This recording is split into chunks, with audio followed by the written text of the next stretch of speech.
¿Y saben qué dice la palabra respecto a la reacción de Amán?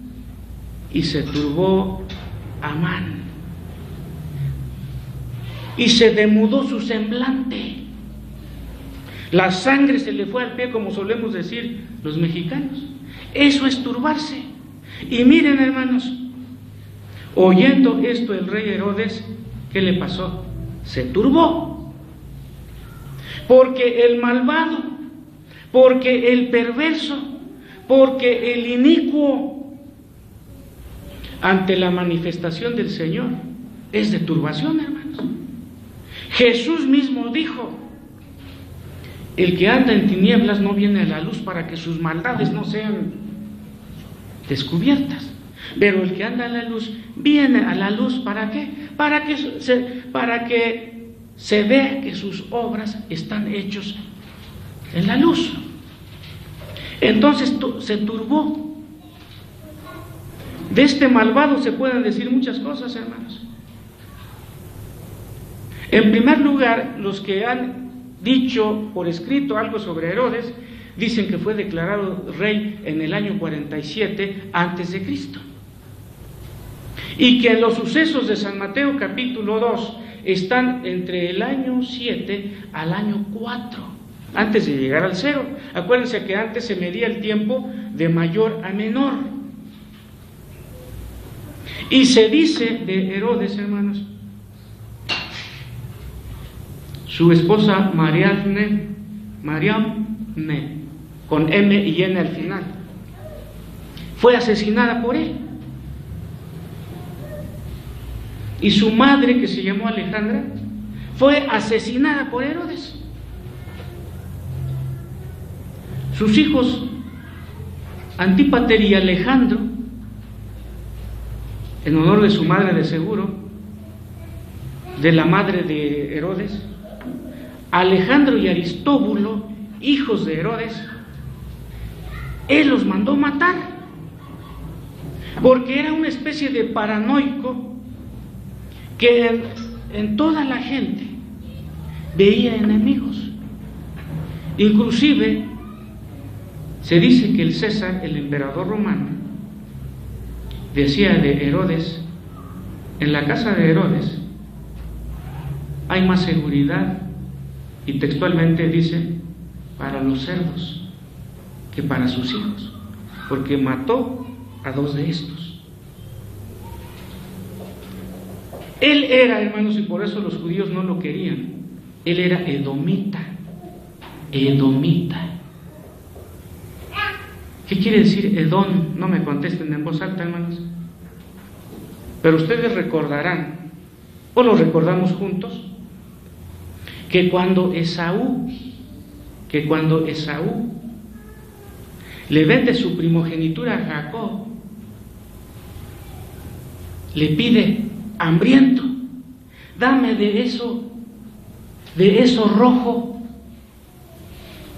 lentejas, de seguro que con chorizo no vamos a hacer agua a la saliva, hermano, pero eso rojo. Y eso rojo, hermanos, en otras partes, o ahí mismo dice lentejas. Edom quiere decir rojo. Y el otro nombre de Esaú es Edom. Entonces Herodes ni era judío, algo de eso tenía, pero no era totalmente, porque siguió la línea de Esaú. Y no le de Jacob, porque los judíos son de la línea de Jacob. Por último, para decir algo, hermanos, y por qué Jerusalén se turbó. Porque no solamente se turbó Herodes, sino se turbó Jerusalén. Fíjense, hermanos, dicen que ciudadanos distinguidos de Jerusalén, cuando ya se preveía y Herodes ya sentía que se moría, que mandó a X cantidad de personajes distinguidos de Jerusalén, dejó mandato exprofeso que en el día que él muriera mataran a todos esos personajes distinguidos. ¿Por qué? Y dicen los que han escrito sobre él, hermanos, que cuando él ya sentía que, yo creo que cuando uno se va a morir, algo hay de conocimiento previo, hermanos, que se fue a vivir a Jericó, que era una ciudad muy bonita. Era una ciudad muy bonita. Se fue a vivir a Jericó, queriendo y pensando que iba a morir en Jericó. Y que cuando muriera él, expresamente se escribe, de que él dijo que nadie lloraría, porque todo el mundo, ahora así como decía una cancioncita antigua, todos lo odiaban. Pero para que alguien llorara en Jerusalén, mandó matar a X cantidad de personajes distinguidos para que hubiera llanto en Jerusalén. Entonces, hermanos, efectos de la manifestación del Señor. Hablando del rey Herodes, la turbación fue un efecto. Ahora, hermanos, en la palabra de Dios, capítulo 2 de San Mateo, en el versículo 4, vamos a ver otro efecto, hermanos, de la manifestación del Señor. Versículo 4. Y convocados todos los principales sacerdotes y los escribas del pueblo, les preguntó a dónde había de nacer el Cristo. Y convocados todos los principales sacerdotes y los escribas del pueblo. El efecto, hermanos, de la manifestación del Señor, el segundo efecto, es el juicio para los conocedores de la palabra. Ese es nuestro segundo punto. El juicio para los conocedores de la palabra. Ustedes, hermanos, saben que como mexicanos todos hemos dicho en algún momento la siguiente expresión: dime de qué presumes y te diré de qué careces. Tomando en cuenta, hermanos, el contexto y directamente el texto, el versículo 4, convocados todos los principales sacerdotes y los escribas. Los principales sacerdotes, hermanos, ¿quiénes eran? Mucho se puede decir al respecto, pero resumámoslo, hermanos, en dos cosas. Miren, los principales sacerdotes, entre otros, eran aquellos que en la historia del pueblo israelita habían sido sumos sacerdotes. Deben ustedes recordar que en la historia judía, en la historia hebrea, en la historia del pueblo israelita, había sacerdotes que oficiaban a favor del pueblo en el atrio del templo, inclusive en el lugar santo. Pero en el lugar santísimo, ¿quiénes oficiaban? Los sumos sacerdotes nada más. Una vez al año, el sumo sacerdote,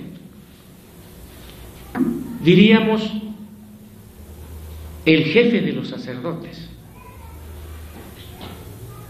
oficiaba en el lugar santísimo una vez al año, nada más, una vez al año.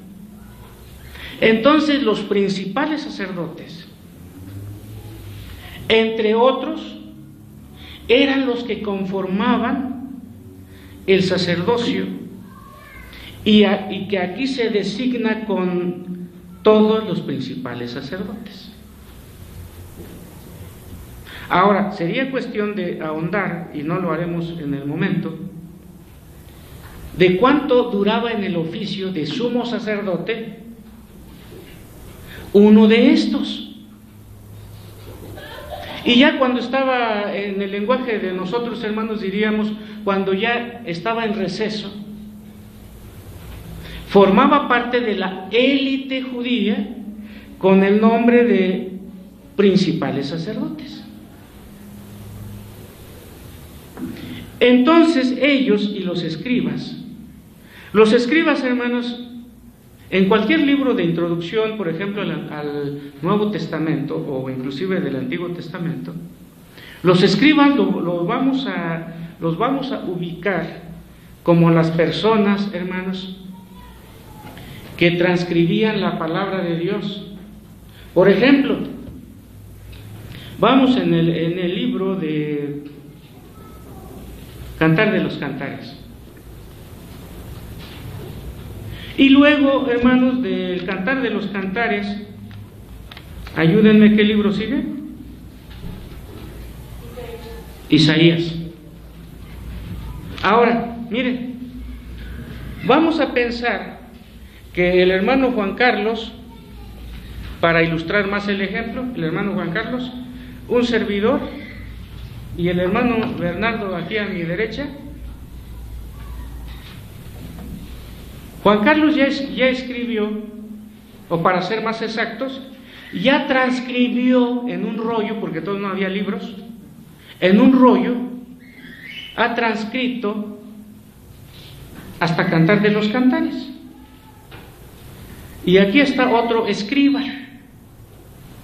Pero como el libro de Isaías tiene 66 capítulos, lo van a transcribir Bernardo y el escriba Virgilio. Y entonces empezamos a transcribir porque no había imprenta. Y como transcribíamos la palabra, nos íbamos convirtiendo en conocedores de la palabra. Y no llega el momento en que no solamente éramos conocedores de la palabra, porque transcribimos de un lugar donde está a otro para que haya más copias y nos volvemos en conocedores. Y llega el momento en el que no solamente somos conocedores, sino que ya interpretamos esa palabra. Entonces los escribas eran transcriptores de la palabra, de un documento a otro, porque si hay una copia y queremos, por decir, 5 copias, los escribas son los que hacían ese trabajo. Y como estaban súper familiarizados con la palabra, llega el momento en que se vuelven, inclusive en las escrituras, y se acercó a Jesús, un intérprete de la ley, se refería a ellos. Ajá. Entonces, hermanos, en palabras de nuestra actualidad, aunque no es uno y lo mismo, pero algo hay de eso, diríamos, eran los teólogos de ese momento. Y decimos, hermanos, que la manifestación del Señor, para ellos, efectos de la manifestación del Señor, el juicio de los conocedores de la palabra. ¿Por qué juicio, hermanos? Porque ellos sabían. Cuando el indocto Herodes, sobre conocimiento y interpretación de la palabra, entra en dudas y busca respuestas, pregunta. ¿Y a quiénes les preguntó? A los conocedores. ¿Y qué dijeron los conocedores? Ellos le dijeron: en Belén de Judea, porque así está escrito. Ellos eran los conocedores. Pero volvemos. Dime de qué presumes. ¿Y de qué presumían? Conocedores de la palabra. ¿De qué carecían? Interés. Carecían de interés en el contenido, en la interpretación del mensaje de la palabra. Por eso Cristo, Dios, cuando se manifiesta al